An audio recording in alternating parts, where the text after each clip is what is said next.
Okay, well, I think we can get started now. So, Awesome. Yeah. thank you, Dan, for coming out today. Um, and for everybody who's watching the recordings, or the recording, and who's in the audience right now, I'll give a brief introduction to Dan. So, Dan Moran is a current R&D software engineer at Riot Games. To which, actually, that is one of my questions today. I would like to know what that entails. um, Oh yeah. Okay. and yeah, you've been working on games for the past 10 years. You're a Queen's alumni and have participated in this club um, back when it was going then. And you've done various game jams. You've shipped an iOS app called Quack. And you also used to have a YouTube channel called Making Stuff Look Good in Unity. Um, this, for me, actually, I watched this when I was in high school, so and I had no idea about it until I was reaching out to you, and then I was like, oh wait, hold on. So it was quite interesting. Yeah. So without further ado, thank you, Dan, for joining us today, and I hope you'll be here to answer all our questions. I will absolutely be here to answer all your questions. Thank you for that introduction. Yeah. So my name is Dan Moran. I work at Riot Games right now, and I've been building games for a long time. Went to Queens, got all that covered. Sweet. I have taken the list of. I had a couple pre-submitted questions, so I've taken the liberty of uh, theory crafting some answers to those. So we'll hit the ones you guys submitted in advance, and then if we have time, I think maybe we could take questions from the room or questions from the chat. I don't know exactly how you want to format that, but we'll figure it out. So let's kick things off with the first question from y'all. Noah, I'll get back to your R&D. What is Riot Games R&D question? Remind me at the end of the pre-built responses. Okay, so question one y'all had for me was, who are your heroes, whether in the games industry or not? I'm not the kind of person to answer with, oh, it's Wayne Gretzky or it's Steve Jobs or something. So I will keep it in the games industry, but I'll keep it a little bit broad and just say indies in general. I have a great deal of respect for indie game developers. When I was around the age some of you probably are, Super Meat Boy had just released, and it was kind of like the quintessential indie game in a lot of ways. So I looked up to Edmund McMillan and Tommy Reffinus, its creators. They were just like two dudes who went from making Flash games on Newgrounds.com and managed to like ship their own game on an Xbox 360 and Steam. It seemed unreal at the time. It's easy now because the barrier to entry to making and publishing games has gotten so much lower nowadays. Like anybody with $100 can start publishing to the App Store or Steam or Android. But at the time, it seemed impossible that somebody could just in their own bedroom start making a game and get it shipped on big platforms like that. And yeah, that game actually released around the time I was in Queens, and in some of the early years of QGDC, we actually managed to get both Edmund and Tommy out as guest speakers, which was pretty cool. So what made me pick the career of game dev, being a game developer? And to this, I would say it kind of chose me, or maybe it was a self-fulfilling prophecy a bit. Probably like many of you, playing games is a big part of my childhood. For me, it was SNES, 3 N64, and GameCube and stuff era, and then on to PC and modern consoles and stuff later. But making them was also pretty early on in my life, was like a big part of what I did and how I spent my free time. I was introduced to game development through like a summer camp, and we were thrown into the OG Game Maker. Some of you may know Game Maker, maybe some of you use it to build games today. Awesome games like Hotline Miami were built in Game Maker, but it used to be this like really funny looking, clumsy app here. I found a screenshot of it in Windows XP or whatever. Okay. You would like make games by, hey, what's up? Oh. You good, Noah? Yeah. I can see. It looks like you've been sharing your screen this entire time, actually, which I wasn't aware. Oh, I have.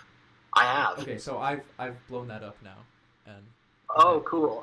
Yeah. Oh, yeah. I don't think there was anything too exciting. There was just the stuff I was mostly saying. So don't sweat it. Yeah. Here's that screenshot. There we go. Boom. Screenshot of what Game Maker 6.1 looks like. Yeah. You can leave the slides up for the rest of the presentation. You don't have to see my face over here in the corner. I don't know exactly what y'all see. So yeah, you would like make games in Game Maker. I think there might have been a scripting language, but you mostly made them by just sort of dragging and dropping little commands and blocks and assets around. And I think Game Maker still supports a similar, tool set today, but it's a lot more robust. And so, I was busy from the time I was like 12 or 13. I was making games in Game Maker. I got started in what used to be Flash, is now Adobe Animate. Playing and making games on Newgrounds.com, little janky ones with like a bit of ActionScript as I learned at the time. And throughout high school, I just continued to gravitate towards games, and that culminated in my time at Queens, where I came to the School of Computing. I took the software dev program specializing in game development, where you take a couple extra courses making games, summative projects, and stuff like that. And that really solidified the trajectory for me of career in game dev. If you were to do it all over again, how would you do it differently? Y'all have some hard-hitting questions, like big mood. What would I do differently? Relive my entire life. This is a tough one, obviously. But I'd say I've had a pretty charmed experience in my professional career and ended up somewhere I'm really happy with. So, I'd have to really scrutinize details to say what might I have done differently. But we'll try to concoct an answer here. And I said maybe I would have gone indie. You might spot a bit of a theme because I say I look up to indies, even though I'm ostensibly a AAA developer. I don't know. Maybe I'm looking up to indies. I think at some point in my life I was very close to becoming indie. I was like during my time at school, during my time at Queens, I had a really high output of making games, small experiments, small to medium projects, some of them shipping to iOS or Android and stuff like that. Hexcider was a project I did with another student at Queens in our fourth year for the larger summative project course. And this had an Android release. There's also Flappy 48 seen here. I don't know if that was a craze y'all were familiar with, but the games Flappy Bird and 2048 were both kind of had their cataclysmic rise to popularity around the same time. And I had this funny idea where you would play Flappy Bird while also having to worry about the tiles merging of 2048. And there was this really crazy moment where I made the game in like a day. It was like a game jam game for myself. And I put a GIF of it up on Reddit in the link to the itch.io page. And then the next morning, I remember my girlfriend at the time wakes me up and she goes, "Hey, you're the front page of Reddit." Like, what are you talking about? And somebody had reposted the GIF of the bouncing tiles. Said, yeah, this was posted on R Gaming, and it was like plus 4,000 or 5,000 upvotes, something like that. And so I quickly turned it around and made it an Android app that had 500,000 downloads or something, which also seemed really crazy when I was 20, 21 at the time. And so I was like, man, maybe I can do this full time. Maybe I can go indie. And I believe y'all know who this is. It looks like you actually had him on recently. We did. This is Daniel Mullins, and he was actually my roommate when I was in Queens. And wow. we made a couple games together. We did a couple of the course projects together. I'm sorry, I cannot remember the course codes. CISC 221, 212. It's the one where you make a game. I don't know. Nope. 226, apparently, no. 226? That sounds right. I believe that. Yeah, him and I took CIS 226 together. That's what we'll say. So y'all probably know him for Pony Island, the Hex and Inscription stuff. And when I say I look up to indies, I look at Dan Mullins. I certainly look up to him, and I aspire like, oh man, could I have lived the indie dream the way he did? We both certainly shared the indie dream during our time at Queens. Noah mentioned this YouTube channel I made. This was not long after my time at Queens. I began this YouTube channel where I would make shaders and VFX and stuff in games. And I remember thinking to myself, I was like, hey, I'm gonna make these YouTube videos, and maybe I'll get 100 subscribers. And if I get 100 subscribers, that way, when I publish my own game on Steam or itch.io or something, maybe that's like 100 people I can advertise the game to. Well, the channel ended up getting more than 100 subscribers. It ended up getting like several thousand, and suddenly I wasn't really worried about like using the channel to like advertise a game I was making, but I was just like fully consumed with making the channel. And this was like where the like what would I have done differently? Well, this was like an interesting like punctuation in time where I shifted away from thinking about making my own games to just making this channel, because there was like a lot of reward function there, and like videos coming out, getting thousands of views, getting people being like, wow, this is a great channel, whatever. So I stopped thinking about making games, focused on making the channel, and ultimately this channel is how I got my foot in the door for the AAA industry. I had folks at studios start to reach out to me because they had seen these videos. I also had folks in like the indie space, the game Hat in Time. I remember that guy reached out to me as well. I was like, oh, you're good at these shader things. Do you want to come build shaders for Hat in Time? Ultimately, I ended up choosing a AAA studio in the Bay Area, and the rest is history. From there on out, I'm corporate, baby. I'm in this big time AAA career, and my indie dreams are left by the wayside.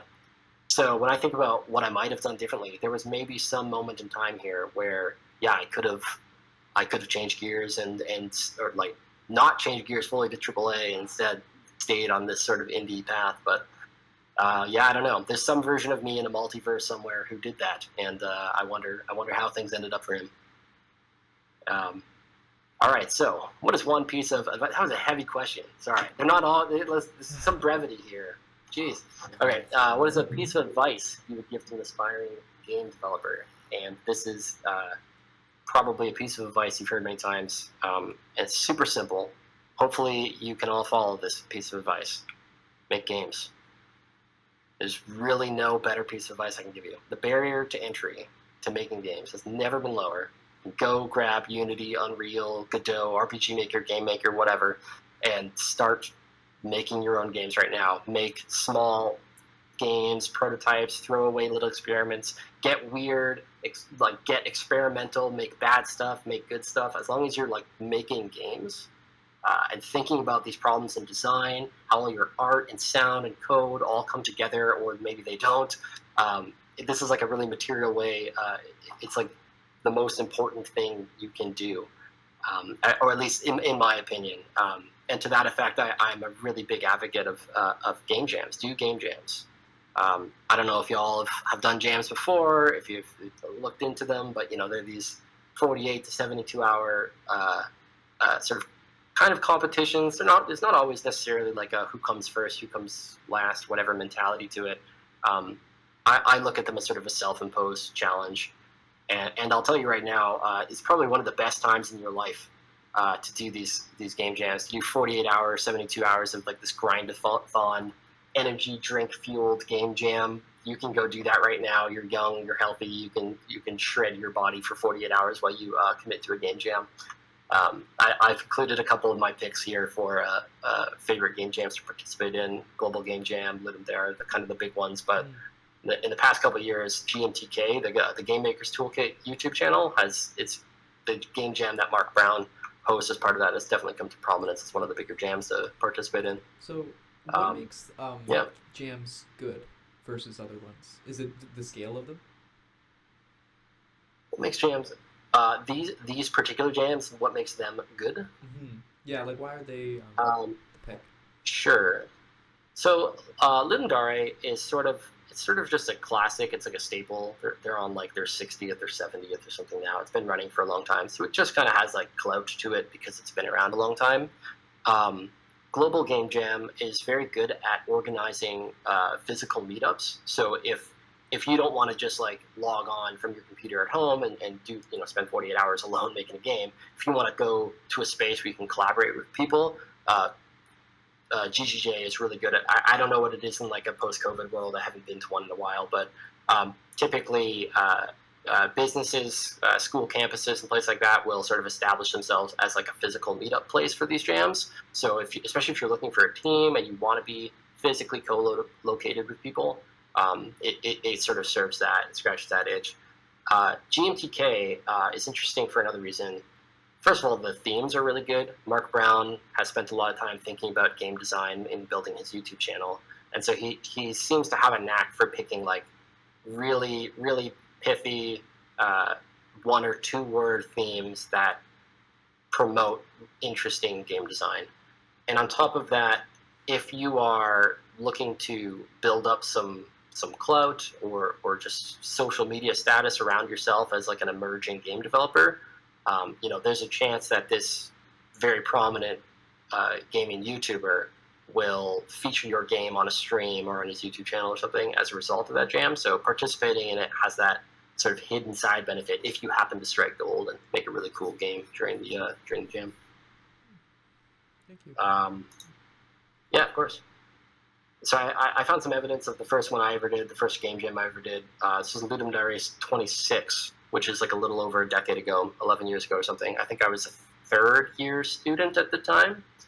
The game mechanic was something like you stole color from a thing, and that let you manipulate other things. And it was, you can see here, it was all boxes. I arted it up a little bit before I submitted it. But yeah, I remember thinking like, can I even do this? Can I start and finish an entire game, like making it in 48 hours? And I just like went for it. And I went to the Shoppers Drug Mart at the corner of, I think it's Princess and Division, and I bought some janky off-shelf like non-name brand energy drink. I think it's called Turbo. It's not Red Bull. It's some other weird. I don't know if Shoppers still sells it. And that that was it. I just like went heads down and went full tilt on making a game in that 48 hours. This is like a little. I luckily have random gifts stored somewhere. I don't really remember if the game was good or not or whatever, but that's not really what was important. It was that self-imposed like, I'm going to make and finish something in this short amount of time that I felt to be like really, there was an addictive property to it as well. Like I started to do more game jams and it really, kept me going and kept me experimenting and trying different things. And every game jam comes with a theme, some emotion they want you to capture, some concept they want you to involve. And that little constraint, there's an expression, constraint is the mother of innovation, and game jams definitely exemplify that. So, and I still do game jams, not as often. It's hard when you have a job and a mortgage and a girlfriend and a dog and life's responsibilities as you get older. But I try to do one like maybe once a year or every other year if I can. I think these are both from GMTK, like the past 2 or 3 years. Because even when you're writing real code for 300 other developers at a big AAA studio, that can get monotonous, that can get boring or tedious, whatever at times, and it just totally hits different to like go and build totally throwaway nonsense code. You don't care about code quality or whatever. You're just like slapping stuff together and make the thing work as fast as possible in 48 hours. There's something really freeing about that when you've been working in an industry, 1 million line code base for many years. On the subject of working in AAA, what is it like to work at Riot Games? I'm not going to answer the question of what Riot Games is. I assume people are familiar with League of Legends and Valorant and other offerings from Riot Games. So I'd say it has high highs and low lows. We could, if we wanted to, we could spend like a full hour just talking about like life at Riot. Riot is a really big topic. It's a big game studio with now over a decade of history. Of great successes and some great failures, but I'll try to focus on the important parts. So on the pros list for Riot here, it's probably one of the coolest physical offices in the world, like bar none. The Los Angeles campus. This is Tibbers and Annie. They greet you as you walk in the front door. So where else can you work in the world where a giant flaming bear glowing is like beckoning you into the office or intimidating you from going to your desk? I don't know. But you walk past Tibbers here, and just on your left, there's a Bilgewater pirate-themed espresso bar with fresh baked pastries and stuff. And this is all subsidized by our players. So as somebody working at Riot, you just come here and walk past Tibbers, grab your coffee and your whatever maple butter scone, and carry on your way to your desk. The success of League of Legends cannot be understated with how it's allowed the company to create this amazing place to make games. And this incredible space also brings with it the talent that it attracts. So in working here, you have the opportunity to work with some of the most incredible artists, designers, engineers, and creative minds. Part of the way they secure that talent is also they pay better than other game studios. Riot pays literally better than any other game studio. There's a hashtag GameDevPaidMe, comes up every once in a while on Twitter or X or whatever, and other social media platforms, where people post what they do in the industry, how long they've worked that job, and how much they paid. And every time it comes up, everybody goes, wow. Two things are true every time that hashtag gets popular. Wow, Blizzard pays like shit, and Riot pays amazingly. So that is a perk of working at Riot. They'll compensate you for your very hard work. Being a part of Riot, you also get to be a part of moments that are unlike possibly anything else you'll experience in industry. When League of Legends had its 10-year anniversary, they had this big stream, this big event, where they announced all the upcoming changes to League that year, and they had some, I think it was when the Elder Drake was announced, they reworked the map, and it was very League of Legends focused. And everybody's like, wow, look at all the great things coming in League of Legends. It's never been a better time to be a player here. Internally, there was a running joke that we were called Riot Games, but we hadn't earned the S in that name, in Riot Games. The L10 event is when Riot put the S in Riot Games and announced simultaneously Valorant, Legends of Runeterra, Wild Rift, and Project L, which is the fighting game you'll now know as 2XKO if you've been following it on social media. They were all simultaneously announced, and a bunch of other R&D projects and things were teased all at once. It was an incredibly exciting moment for our players, and really just electric on campus that day to be there for that event. Then there's things like Arcane, where else in the world are you going to work where there's a private downtown LA party celebrating the release of your Netflix series about your video game world, right? Riot has had these major successes, and they're just not shy about celebrating them. And they make the rioters, as we call ourselves, people who work for Riot, we're rioters. It makes us feel incredibly proud about where we work. And this is all just like sort of in the League of Legends space. We're now in a post-Valorant world.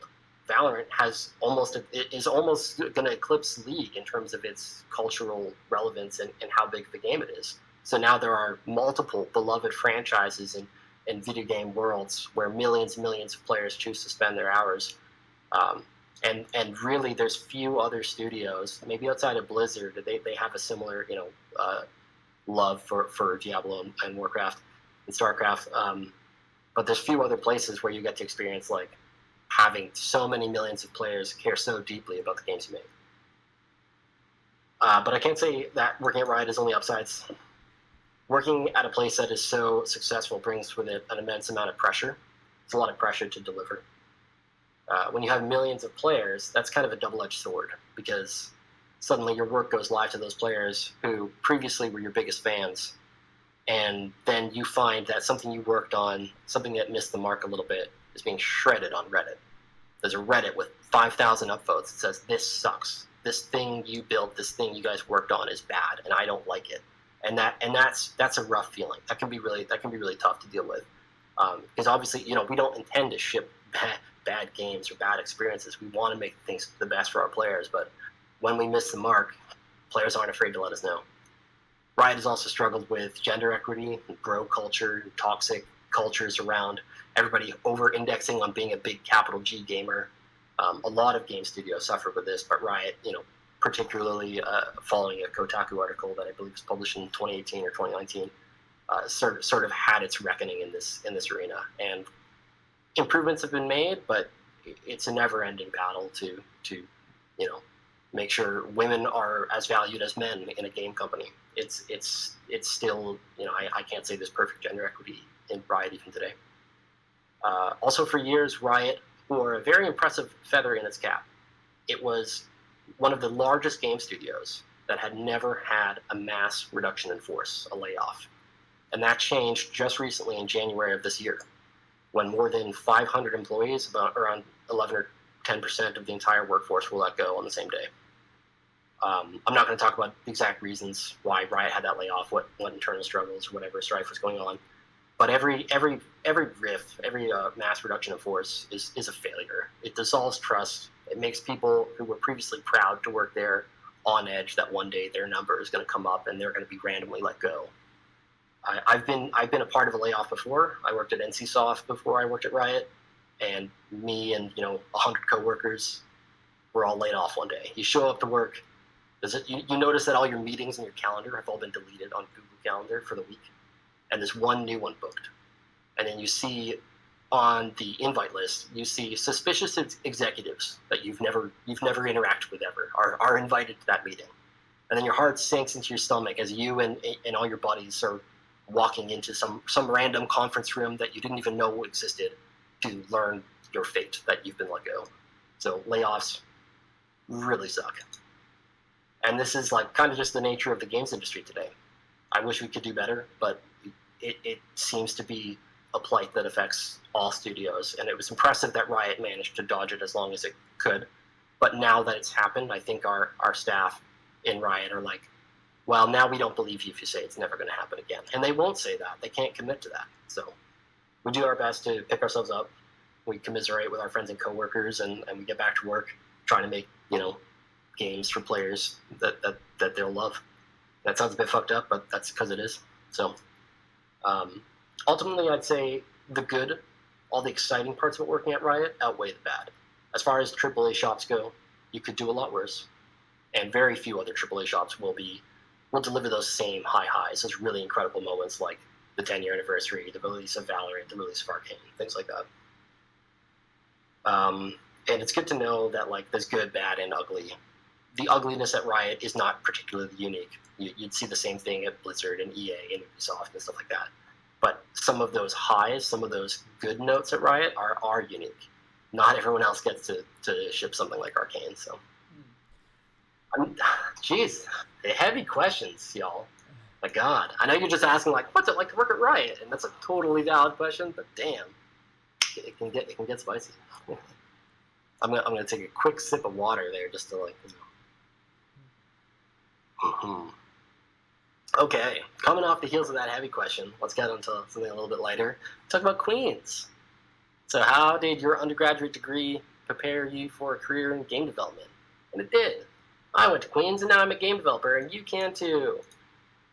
This is a really specific answer, and it won't apply to all of you necessarily, but if you can do it, I recommend it. Take CISC 454. I hope that the course is still offered. This is James Stewart's graphics course. Oh, I'm in that right now. Hey, there you go. Well done. When I was in school, this class had a really tough reputation.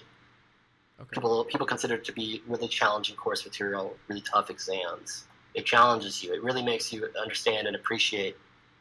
You took linear algebra in first year. Well, now you're going to really put that to the test. Now do you really understand how a dot product works, how a cross product works, how these matrix multiplications actually materially do something for computers? This is the course that is going to really solidify those concepts.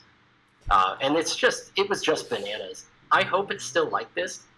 I had this exact Awesome. Oh, I love that he still does that. Thank you, Dr. Stewart. You do 2D graphics, 3D graphics. You can see, I believe this is a GIF where I think I've messed up the surface normal calculation. So even though I ace my landing, I slowly, perfectly decelerate and ace this landing. I think I've got my cross product or dot product or something in the wrong way. So it's detected as an abject failure of being upside down, even though I nailed it. And so my spaceship explodes. But yeah, you'll write physics sims in 2D or 3D. You'll do this lunar lander game. You work with OpenGL or DirectX directly. You'll actually get exposure to those things, and a lot of practical math for vectors and linear algebra, graphics APIs, shaders, real-time and offline rendering. It is truly bananas of a course. I actually, several years into my career, I did make a note to send Dr. Stewart an email and say thank you for this course, because I'd been in the games industry for a couple of years, and I thought I'm going to email this guy and tell him hey, your course is applicable every day at my job. So yeah, really, really something, especially if you want to understand what's going on under the hood Like, even if you're going to use an engine like Unreal or Unity, this course will give you a greater appreciation for what's going on under the hood of those things. Another thing you can pick up right now while you're in your undergrad, when you're doing collaborative work with your fellow students, when you're working on projects together, are you using source control? Are you familiar with Git or SVN or Perforce? And if not, you should be. I don't know if anybody's collaborating by sending each other files back and forth on a USB drive or a OneDrive or Google Drive or whatever. That's not the way to do it. There's a better way.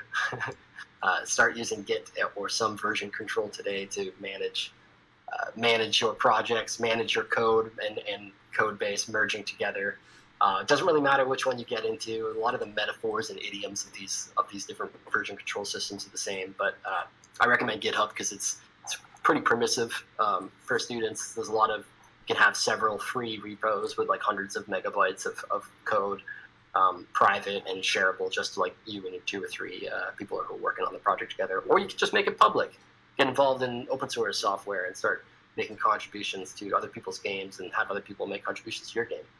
So yeah, definitely get started while you're working with your fellow students today on group work. Start getting familiar with version control. Alrighty. How do you think advancements in artificial intelligence technology will change the future of game dev? This is a interesting question. What I can tell you for sure is that it is literally impossible to say, and anyone who says otherwise is lying to you. It feels like I think it's like a cop-out answer. It kind of feels like I'm saying I don't know. But the truth is that we don't know exactly what these AI tools and technologies are going to be capable of. They're kind of evolving at a breakneck pace, but we still can't tell if it's like a flashbang thing or if this is just like a fancy plagiarism machine with a tech bubble surrounding it that's going to pop or whatever. We don't quite know. I think it's unlikely that game development won't involve AI tooling in some way in the future, but I'm not convinced today that its programming abilities are going to progress meaningfully past the ability to answer interview questions of balancing a B tree or doing game of life or some sort of programming exercise, because those all have thousands of textual examples on Stack Overflow for the training data to read, and so it's really good at answering that. And then if you ask it, how do I, make sure that this AI character aims its weapon and aims it over top of a barrel to shoot the player in this 3D space in this very specific Unreal context or something, it cannot answer that and give you salient code in any way. I don't know if anybody's made an AI tool that even makes Blueprint for Unreal yet. I'm sure somebody's dabbled in it, but it's barely writing human-readable, human-usable code. I can't imagine it's very good at Blueprint and visual scripting languages yet. This could all change. Sam Altman wants $7 quintillion to build God or whatever, and maybe he'll get it and he'll build God. Yeah, cool. And yes, fine. Then the industry will shift massively because everything in the world will shift massively. Somebody built AGI. They did it. They built God. Congratulations. Today, however, big studios, we're not firing programmers and artists because they can be replaced by AI. That's not happening. The technologies today, the ones that have emerged in the past couple of years, ChatGPT is like a year and a half, maybe 2 years old now. DALL-E is similar, 2 or 3 years old. Midjourney is a year or 2 old, and they haven't just totally taken over and replaced any jobs. They still kind of operate in the realm of like parlor tricks. And often you'll find their capabilities are overstated by people who have some financial stake in the success. And this is why I say anyone who says otherwise is lying to you. Next time you see someone talking about how jobs are going to be replaced or irrelevant or changed massively, I implore you to go find them on LinkedIn. And 9 times out of 10, they will be a CEO of an AI startup. So when they're saying, oh, this changes everything, they have a vested financial interest in everything changing. So. Alrighty. So, what is my most memorable experience I've had while working on games? This was a tough one to answer. I had to think about it for a little bit. I've enjoyed a lot of parts of working in the games industry. So to pick one, I worked on the Legends of Runeterra card game. And being there for when Legends of Runeterra launched was really exciting. It coincided with that League 10-year anniversary I mentioned earlier. And there was just so much energy and excitement all around campus for all the new games. The lore dev team was over the moon. A bunch of us were logging in to the live servers, as players were all building their accounts, and all the players are quickly playing through all the tutorial content or whatever, and we're just there, we're repeatedly queuing up, waiting for real players to get past the tutorial so that we'll start getting match made against real players. And so I remember when I booted up and I queued for my first match when Legends of Runeterra went live. I don't know how this could have happened, because there must have still been hundreds of rioters and thousands of players trickling in. Somehow my very first match was against Nicolas Laurent, the then CEO of Riot Games. So there's tens of thousands of people swarming into the game servers. What are the chances that the first time I queue for matchmaking, I get the CEO of Riot Games? And I'm sad to say he beat me. We both would have been playing starter decks. I don't even remember. I was playing the Demacia starter deck. He was playing the Shadow Isles starter deck. And I sent him a message on Slack after I said GG, and he gave me a casual GG and a little fist bump emoji back. So that was pretty cool. That was my one interaction with our previous CEO. So have I ever attended GDC? If not, do I plan to? Well, I have attended. So if I plan to attend it again, I'm not sure, but I definitely have attended GDC, and you should too at some point. I went to GDC a couple times because I mentioned I worked for NCSoft. That was based out of San Mateo, which is about a 20-minute drive from San Francisco. And I haven't been to GDC in a while. I haven't been in their COVID or post-COVID sort of days. But when you are new to the industry, it's a really cool networking opportunity. You're meeting more people than you can count. You bring a stack of business cards, 50 to 100, and they'll be gone by the end of your first day, and you'll have Pokemon card traded for a stack of 100 other cards. And I can't promise you that this will actually meaningfully turn into jobs, materialize in any way, but it is a fun little pastime of trading around business cards and meeting people. I remember I met somebody there who knew where all the best secret parties were, and so one of the things we did, he knew about this barcade where Tim Schafer and Double Fine were having their exclusive Double Fine event, but it wasn't really exclusive because it was at a bar that was open to the public that day. So we crashed this Double Fine event. That was pretty fun. Unity threw some swanky rooftop party, and I met a bunch of the engineers from Pokemon Go. And this was right at the launch when that game was going bananas and everybody in the world was playing Pokemon Go. And the servers were all constantly on fire. And I was talking to these engineers wow, congratulations on the success. Also, can't connect to the game right now. And they're we know, we're working on it. We're here at GDC and not back at our computers fixing the servers. So GDC is a really good time, and I highly recommend you attend if and when you have the opportunity. Alrighty. What do you believe sets apart a truly exceptional game from the rest? Wow. You're making these questions so easy for me. Wow, what an easy question. What makes a game good? If I knew I'd be rich, and by me telling you, then you would be rich too. We've all cracked the code for what a perfect, exceptional game is. Sets apart everything from the rest. I wish I could say, hey, I know exactly what's going to make your game a guaranteed mega hit. I don't. But I can do something. I thought of a fun exercise we can do. I think we can say what isn't. Let's flip this question. What doesn't it need to be to set it apart? And see if that helps. So, is it graphics? Probably not. Minecraft, I don't think it's a bad-looking game, but when it released, it was kind of a joke that it looked all blocky and pixely. These days, it's kind of iconic. I think a lot of people have a reverence for the way this game's particular visual style looks. I don't know when y'all were playing Minecraft in your lives, but I think these days people look at these cubes with great nostalgia and thinks this looks good. At the time it released, though, it certainly wasn't a knockout for graphics. Is it novel gameplay? Well, Fortnite completely scrapped their novel gameplay they were building, a zombie co-op gameplay with a day-night cycle and all this stuff, and just took exactly what PlayerUnknown's Battlegrounds was doing. Turned it around, which in turn was actually from an Arma 3 mod. So you could also look at League or Dota 2, where a game took existing gameplay and iterated on it rather than concoct some new brilliant innovation of gameplay or invention of gameplay.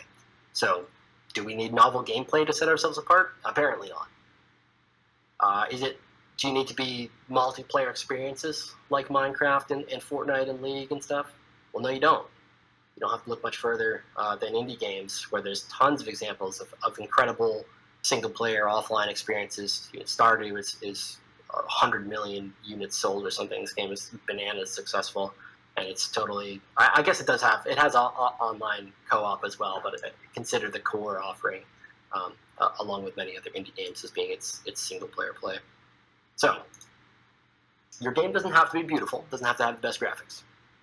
It doesn't have to have novel gameplay. You don't have to make a new type of game. It doesn't need that social online component to drive players. Does this imply that you could make this like janky programmer art single player game that copies some other gameplay that somebody else has already made and actually have it be exceptional and stand out? Well, hell freaking yeah, it does. This is Vampire Survivors. If you've never played it before, I'd recommend you go check it out, if only for this exercise of what does a game need to be exceptional and to stand out. This game stands out and is exceptional, and it is janky as heck looking. It is like weird off-brand Kmart graphics asset pack of a tiling green texture, grass texture, whatever. It's not online. It doesn't have some brilliant online social play. The gameplay itself was borrowed from existing auto shooter games that had already gotten popular on mobile, but somehow this game it struck a chord with people, and it has led to a great degree of success. So I hope that's not a total cop-out answer of like what does a game need to be to set it apart, but looking at games like Vampire Survivors, certainly. What's up, Noah? I think this answer was like it hit the mark. I think the way to succeed is to ensure the opposite is not true. Figure out what the failure is and then don't do that. So that's a good way to look at it. Yeah. Perhaps when you set off to make your dream games or whatever, look at things that didn't work and avoid that. And don't be afraid to take from things that work. All right, what is the definition of fun? I didn't even know where to start with this question. This is an interesting one. What defines fun? Let's try. It's obviously subjective. Okay, ready? The definition of fun somewhat is subjective, as it can vary greatly depending on individual tastes, cultures, and contexts. However, in a general sense, fun refers to a state of enjoyment, amusement, or lighthearted pleasure. It's an experience that typically is characterized by feelings of happiness, entertainment, a sense of playfulness. Fun activities are often engaging and enjoyable, providing a sense of relaxation or escape from the routine of stress of the daily life. Who could tell that was a verbatim response from ChatGPT? When I thought it was meandering and strange, but I kind of agree with plagiarism bot, even though it's like a little bit of a generic take. Fun is very subjective, but similar to the last question, I'm gonna take this. I'm gonna flip the question on its head a little bit for fun, or for some definition of fun anyway. Does your game have to be fun? Are games like Firewatch fun? Is Gone Home fun? Is Undertale fun? I think Undertale is pretty fun, but yeah, it's a little weird.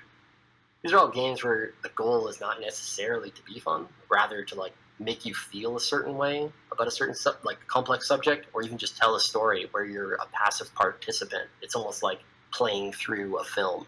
So yeah, I mean, it's an interesting thing to challenge yourself. Like if you're debating what is the definition of fun in hopes of making a game that is fun, don't let that restrict you. That perhaps your game doesn't need to be fun. Perhaps your game is successful in some other metric and taps into some other human emotion. So, could I comment on the best and worst parts in my worst parts of your experience in the game dev industry? I think we kind of touched on this with my time at Riot and other things, and the parts I said were really great. But yeah, so TLDR, shipping games rocks, getting laid off sucks. That's the industry boiled down to like 2 sentences. Like shipping a big game, millions of players playing it. Wow, that really kicks ass. It's a great feeling. getting laid off and scrambling to find a new job, that sucks butt. That's terrible.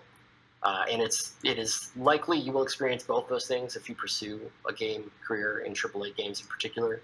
So do with that info what you please. What is the most challenging part of your job? I really like this question.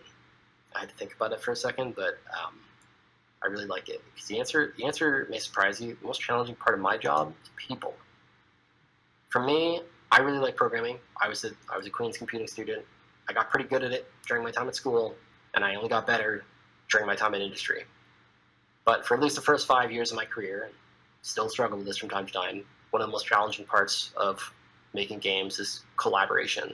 Working with others, knowing what to say and what to keep to yourself, how to articulate your passion about making games without stepping on other people's toes or bruising their feelings. Your mileage will definitely vary here. Maybe some of you are super social butterflies and love that part of it, that interpersonal part of the career, but it was definitely the hardest part for me. It's very possible that the hardest part of the job in games is not like this crazy system you design or this perfectly retopologizing a crazy 3D mesh of like quintillions of triangles or some gigabrain super complex code that you can imagine.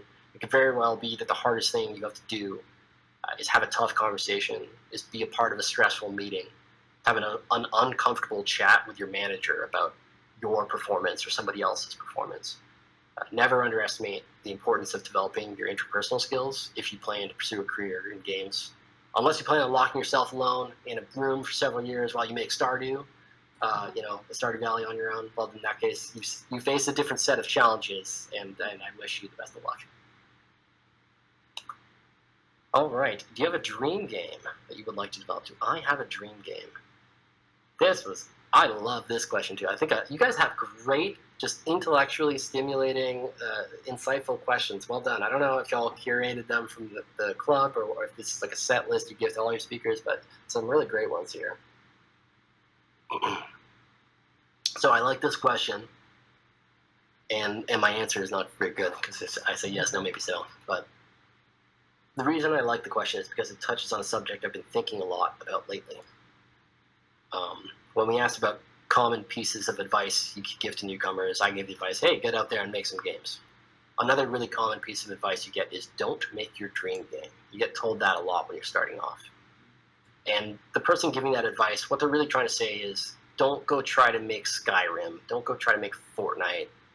Don't make an impossibly large scope game because you will inevitably fail. It will be impossible to make at that time in your life. And I tend to agree there. You should focus on early in your craft with just making games for a while. Your skills are going to be you're going to be improving your skills so fast that when you're starting off, like you'll look back at a system you designed, some code you wrote, some art you drew from 3 months ago, and you'll be like, oh my god, what the hell was I thinking? Wow, I've gotten so much better in 3 months that I want to throw that code away. I want to throw that prototype, that game away. So if you're trying to make your dream game, if you're trying to make Skyrim, you can't do that on a cadence where you're improving so rapidly that every 3 months you go, oh my god, I need to throw out everything I've done so far. So that is definitely a recipe for disaster when you're trying to make your dream game instead of honing your skills. But the thing that I've been thinking about is, okay, it's not the right time to make your dream game right at the start of your game dev journey. So when is the time to make it? I've been thinking about this. I've been making games for like over a decade now, longer if we include my teenage high school years or whatever. And surely I'm at a point where I can make my dream game, right? Like no one would give me that advice at this point. I'm not out there, seeking advice from other industry professionals, but nobody would look at me and go like, oh yeah, don't make your dream game because you're getting so better all the time and you don't know how to do everything. Because it's like, well, I've seen a lot of how to build games and develop the skill set to a pretty advanced level. So am I at the point where I can make a dream game now? And the trouble is that I followed that advice for a long time. Didn't want to sit down and make my dream game because, fear of failure or whatever. And I followed the advice for so long that I kind of lost track of exactly what that dream game is. So sure, I think I have a dream game. I don't know if I can articulate it. It's probably some amalgam of all the games I've loved that have influenced me throughout my life. and we'll get to some of those games in a future slide here. But yeah, I think I have a dream game. I wish I could tell you what it is, but I need to spend some time thinking about it myself and being like, okay, this is the game, and I'm at the point in my career, in my life, where I can make it. So. And on that subject, what is your favorite game? Do you really just ask this? When you guys ask people this question, do you expect them to say one game? Probably not. So yeah you're muted, maybe no. I can't hear you. Oh. Yeah, no, I was saying probably not, and there should really be an S there. It can be a parenthetical S. Yeah, it could totally be a parenthetical S. Your favorite games, because then I could not possibly answer one game. So I've given you a bunch. Here are some of them. You know, if I'm asked this question, I'll often say Spelunky or Terraria. They're both up there. They're sort of indie darlings and games I spent a lot of time with. Actually, around the time I was a student age, and they stand out.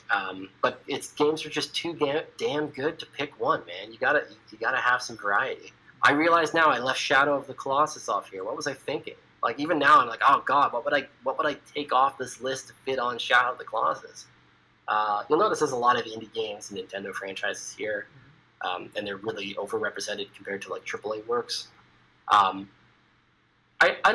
really enjoy big box AAA titles like Marvel Spider-Man, modern God of War series, Horizon Zero Dawn, all the big Sony exclusives like that. Those are good games, and I find them really satisfying while I play, but they're not the kind of games that stick around in my mind for like years, and I like keep coming back to, whereas for the most part, these games are. These games, like, some of them are on here, not because I return to them to play them all the time, but two of them, Bastion and Death's Door, played maybe once or twice each. But now, their soundtracks, they live rent-free in my head, and I regularly listen to the soundtracks. I have Bastion on vinyl. I need to get, does Death's Door have a vinyl? I'm going to have to pick that up if it does. And so there's different reasons for like what makes it, like those games standing out for music I think is really interesting. Some games stand out just for like mechanical complexity and mechanical fun. You know, I find that the moving around in a Super Mario game, I put Odyssey here because it's the most, you know, modern, but it could be Galaxy, it could be Mario 64 or Super Mario World. Just something that feeling that Mario games deliver of like being an extension of your hands into the controls is just sort of unmatched.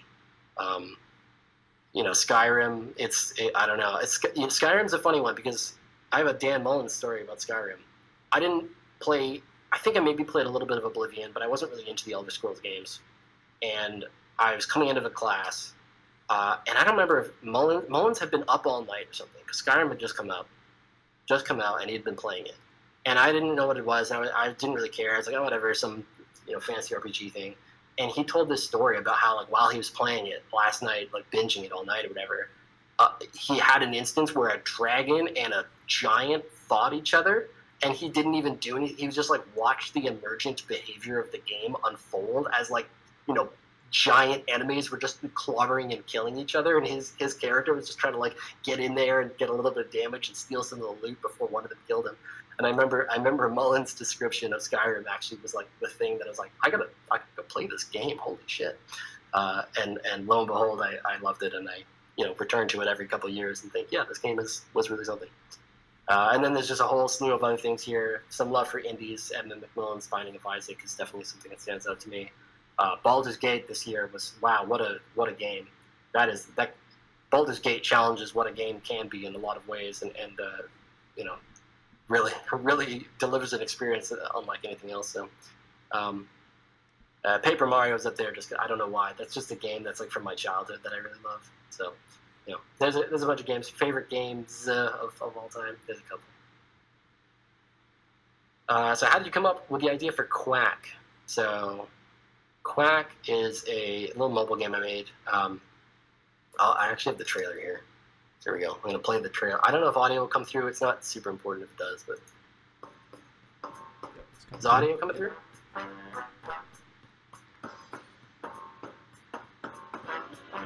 I'll let this play out.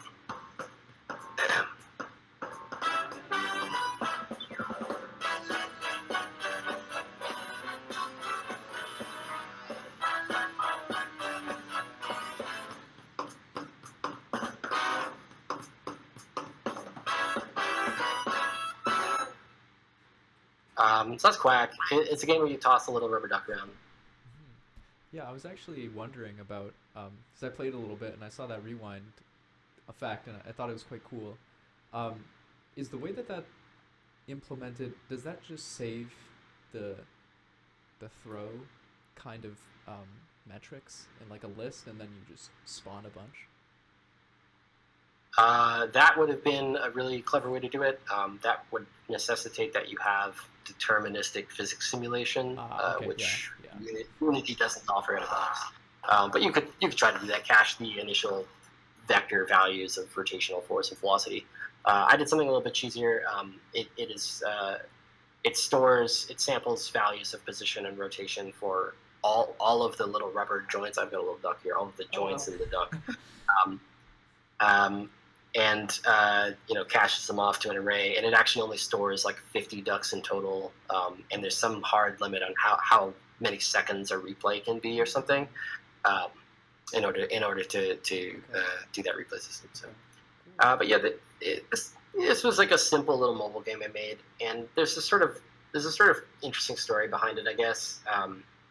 There was a self-imposed restriction I did to myself where, after some time working on games professionally, I felt as though I lost the ability to like make games. Like when I was at Queens, for example, I would do like 3 or 4 game jams a year. I'd have all these ideas and prototypes, and I'd always be working on the next game.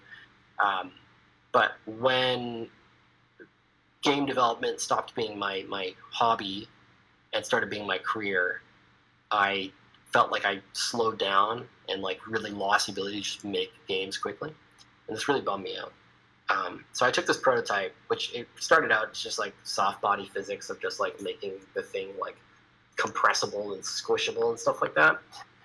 And you could literally you would just drag it around and bounce it off the edges of the screen of your phone or your iPad or whatever. And there wasn't even any game to it. But I wanted to force myself to finish something, see something through all the way. And so once I had this what if we have an objective of trying to toss the duck onto a thing and land it, the rest sort of just unfolded of okay, well, how many levels could I make? What's a reasonable amount of levels for a simple little free mobile game to have? And okay, well, I need to have what other systems do I need? Do I need to be able to change the audio levels? Do I need localization? The game has localization, but then it's only localized into English, which is kind of funny. But it has theoretically every string in the game is not hard coded. It's in some table looked up for the English language. And I just sort of forced myself to finish the game just to prove to myself that I could still make independent games, to prove to myself that I still had the capacity to finish something. I didn't have any greater aspirations or hopes for it. It wasn't I hope this goes mega viral or something. I kind of already had that luck earlier in my career with things like Flappy 48, and I wasn't really seeking it out again, or I didn't even really publicize it beyond linking it to a couple friends and family and stuff. So it was sort of just a forcing function of okay, if I stop myself from making new projects, from testing out new ideas and throwing things away and having an ever-growing code graveyard, and just say I'm going to finish something, well then I'll be able to say I finished something. I proved to myself that I can still do it. So yeah, I regained a lot of confidence just by finishing this game and shipping it, putting it out on the iOS App Store. Convinced myself it was possible to finish things, so that next time I start something, and I've got a couple projects, little side projects and stuff cooking, I actually have confidence that I can finish them someday. So that is it for the pre-prepared questions. I don't know how much time we took. It's 6:11 my time. It's 9. Yeah, I think you were right on time. We started a little bit late. Oh, wow. Yeah. Well, this was amazing that you prepared all this in such a short time as well. Thank you. This is wonderful. Yeah. Well, I mean, thank y'all for having me and listening to me gab about stuff, gab about the industry, and talk your ear off about Riot and all that. I hope I've managed to distill some ounce of useful wisdom or whatever you might have wanted to all of y'all, and thank you, Noah, for inviting me today. Yeah. Do we have any questions? Do you have time for questions? I've got time for questions. Yeah, if you got a couple extras.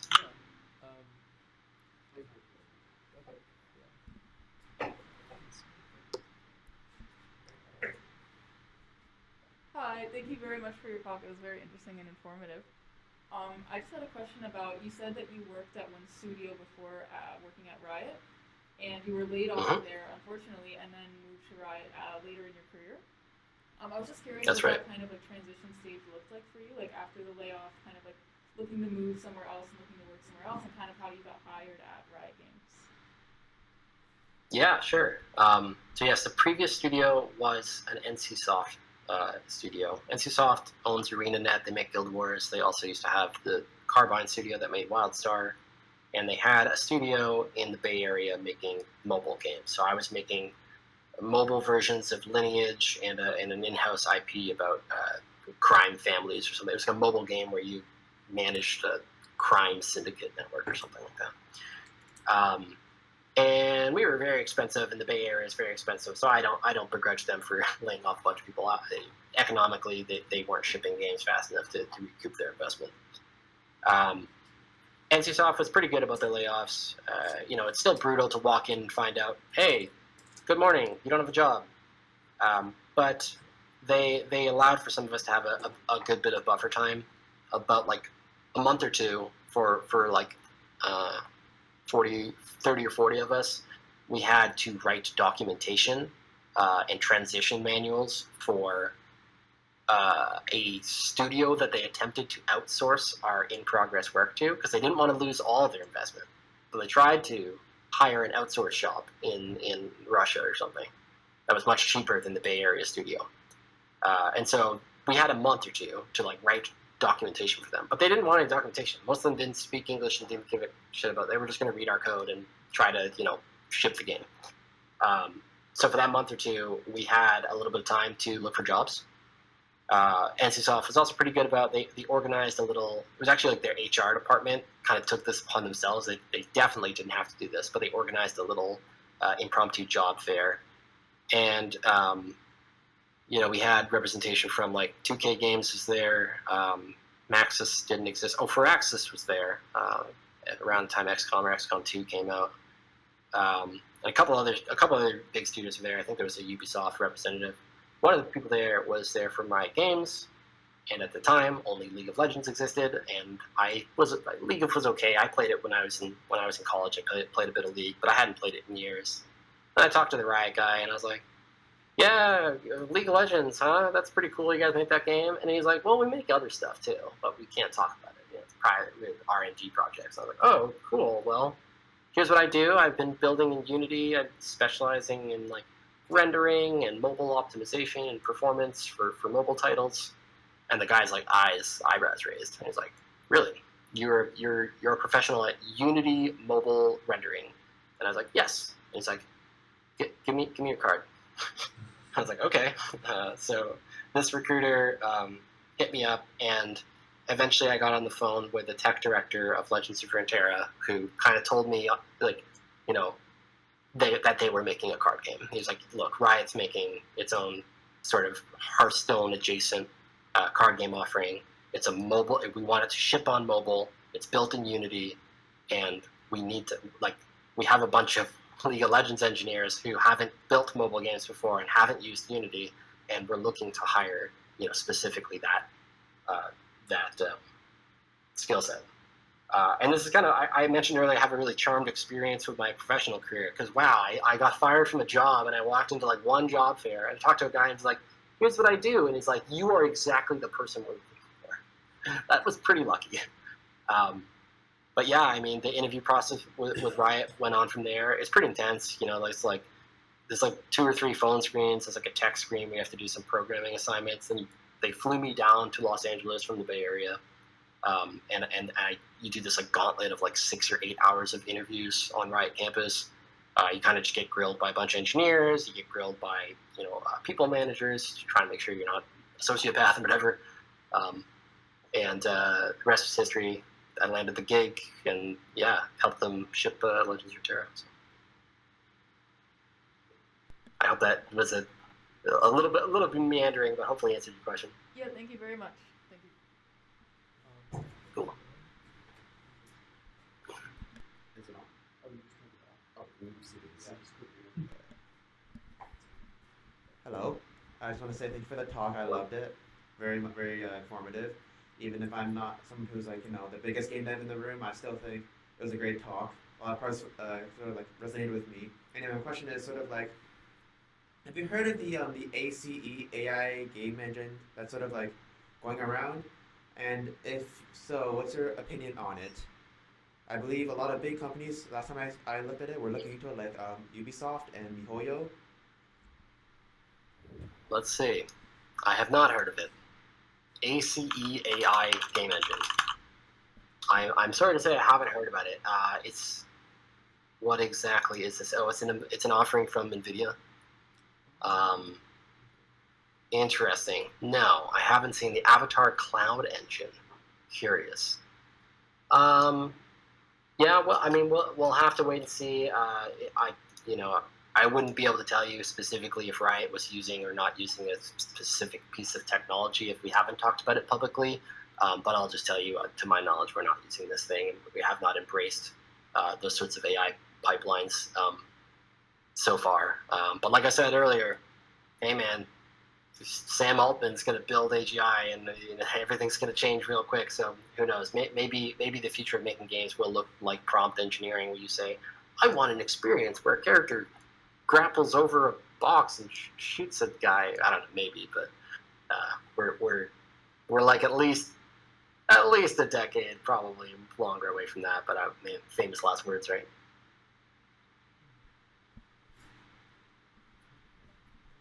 Thank you. No problem. I'm gonna look into that a bit more. Make sure I'm not missing out on some crazy ACE AI engine. Yeah.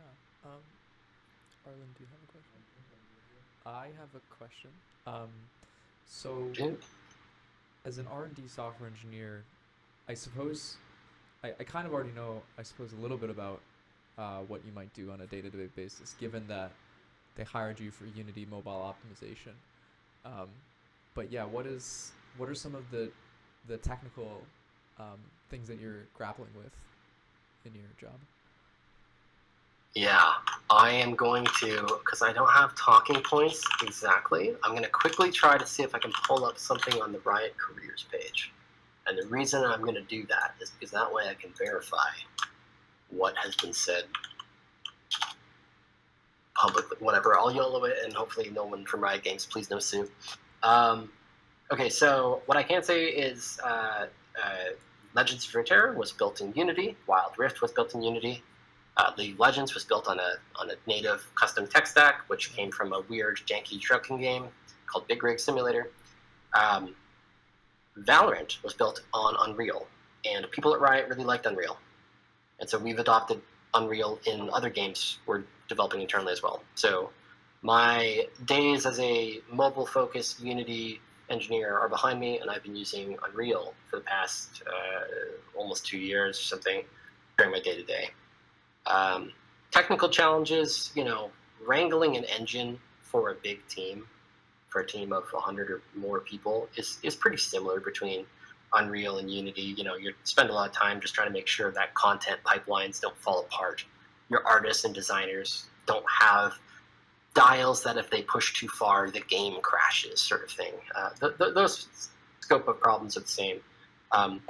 Unreal, though, notably, unlike Unity, you get the full source code too, so you can do a lot more damage. You got a lot more rope to play with, but it's also a lot more rope to hang yourself with. Sorry for the grim analogy.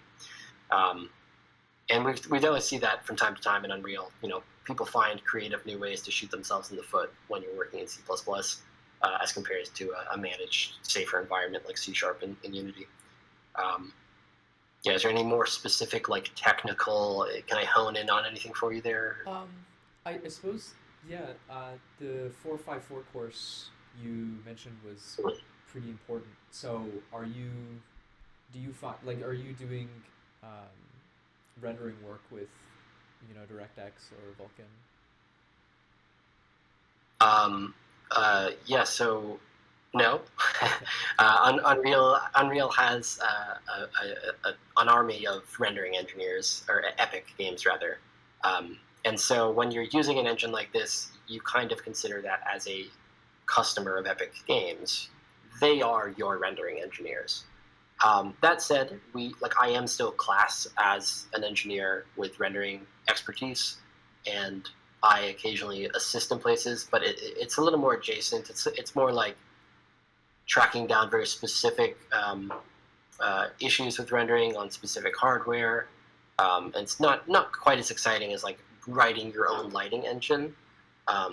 Lumen is Unreal's new version of global illumination, and I spent a lot of time just researching and understanding the hardware requirements of that, doing performance analysis to see if, as a team, we could adopt that workflow. And I'll say that right now, the team I'm on and other teams are dabbling in Lumen and Nanite and these exciting new Unreal features, but ever cautious that they might fall apart. And then, yeah, maybe we will have to write our own global illumination system.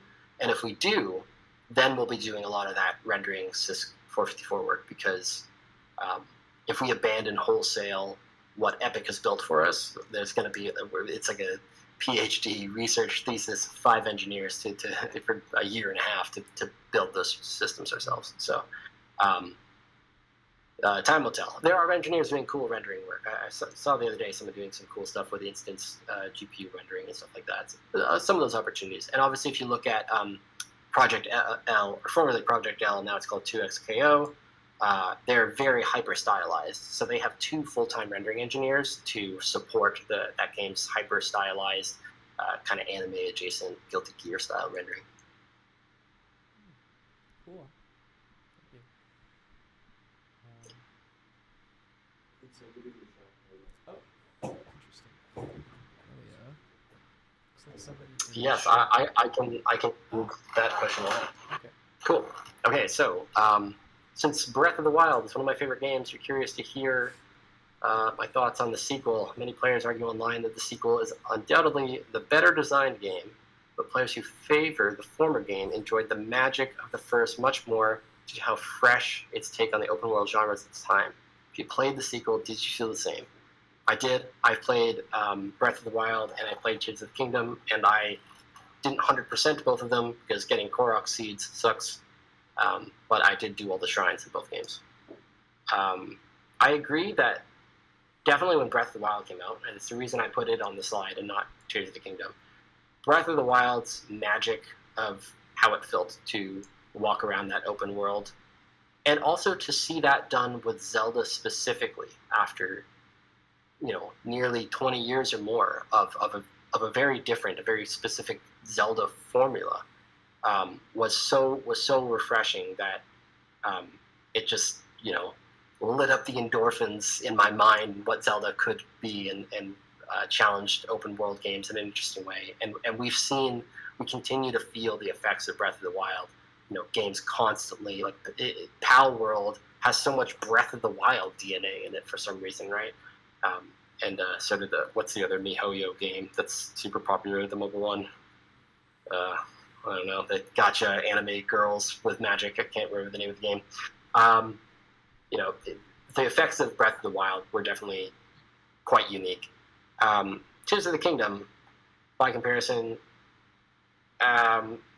I definitely enjoyed it for a different reason. It was funny to play that game and go, hey, Banjo-Kazooie Nuts and Bolts was onto something 10 years ago, and the industry and the players largely ignored it. But I played Banjo Nuts and Bolts, and it's weirdly similar to Tears of the Kingdom in some ways. It's not quite as open as a physics sandbox, but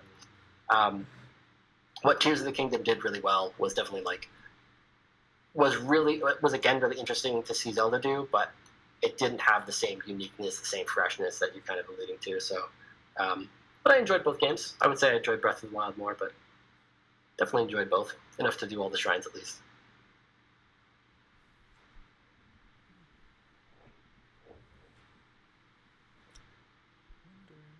I see Oscar typing there, so I'll let you. Thank you for the answer. Yes, thank you for the question. Over to you, Noah. I don't know where the chat is. I think I found it. I managed to open it at some point, and I couldn't tell you what button I clicked to do it. So. Okay.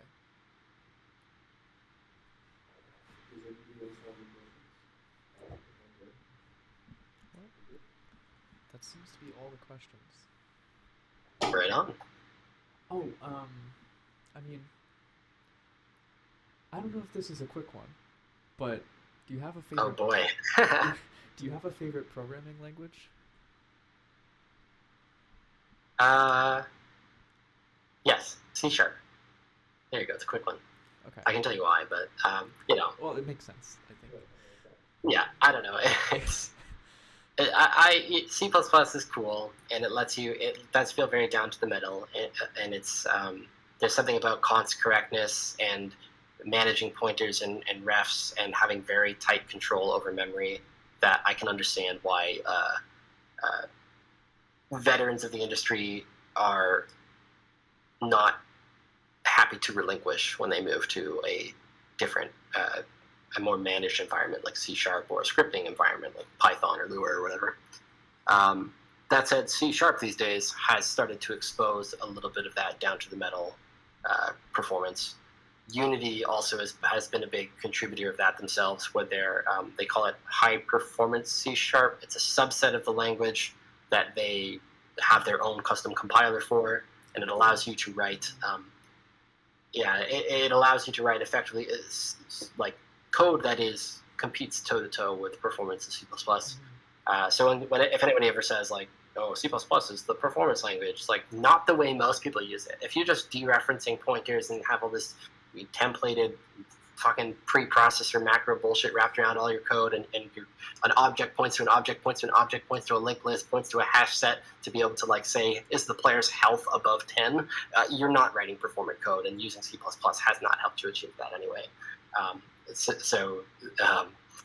That's something you could do just as poorly in C# or any other language, and people manage to do that in C++ with object-oriented programming. I don't know if this is. I'm curious, actually. This is a question for y'all. Is object-oriented programming still sort of what's emphasized and taught right now, or is more data-oriented ideology sort of coming to prevalence in school? I'm getting nods. Object-oriented. That yes, the object-oriented is what is being taught. So. Yeah, I heard someone say, did I hear Java still?